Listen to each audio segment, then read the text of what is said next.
Hi, I'm Anna Roberts, and I'm very excited to be joined by a Googler. Yes, that's right. Yeah, well Yvonne works for Google and is in charge of what we would call human resources, but you call people operations. People operations. I've got a special name for everything. I'm so excited to have a few moments to sit down with you, Yvonne. You had some incredibly interesting discussion points up on the panel that you spoke on earlier today, but I'd really like to concentrate on how Google hires people.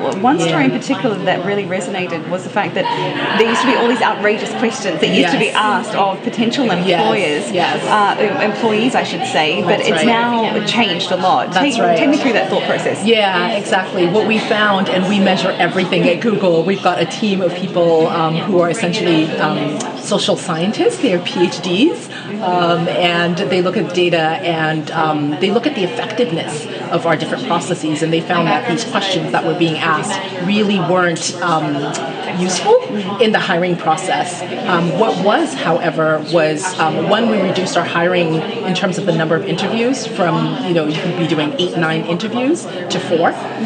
In order to still get good information, you have to have them very structured, and so we have determined 4 attributes that we assess every role against, and they're roughly general cognitive ability, which is how you think, and so you might get questions around what would you do in this situation, or what would you do in that, so really sort of based in what people's thought processes are. The second is around your subject matter expertise, so what skills are you bringing to the role, but that's probably the least important. Actually, it's more important how you think and how you process information, what you would do in different situations. The third is leadership, and leadership is an interesting one because people ask, well, isn't that only if I'm going to be in a management role or in a senior position? Actually, no, because we have a flat organizational structure, we encourage people to give feedback and input at any level. You can be straight out of uni.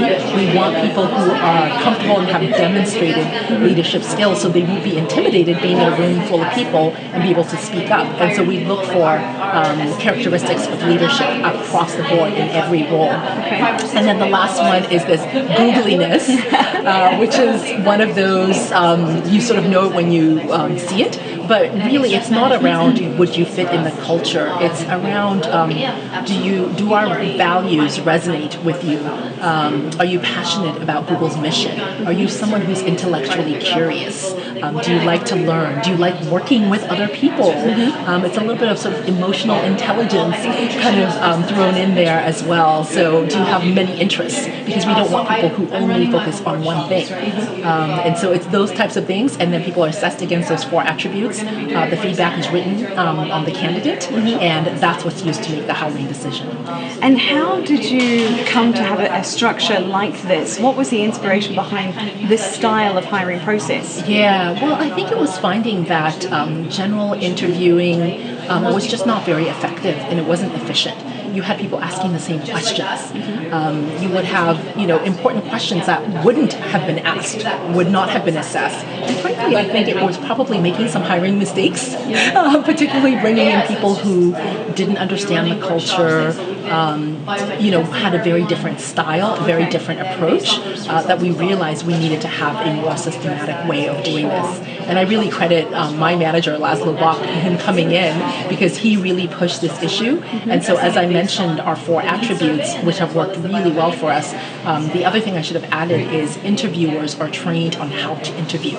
So before you can interview someone, you have to go to the workshop, you have to observe an interview, you have to practice it, and you're also taught how to write the feedback, so it's really useful and doesn't take too much of your time, but you can have meaningful information. And that way, by dividing it up, we found that's worked really well for us. Okay, I'd love to develop and move that so that it can help the viewer.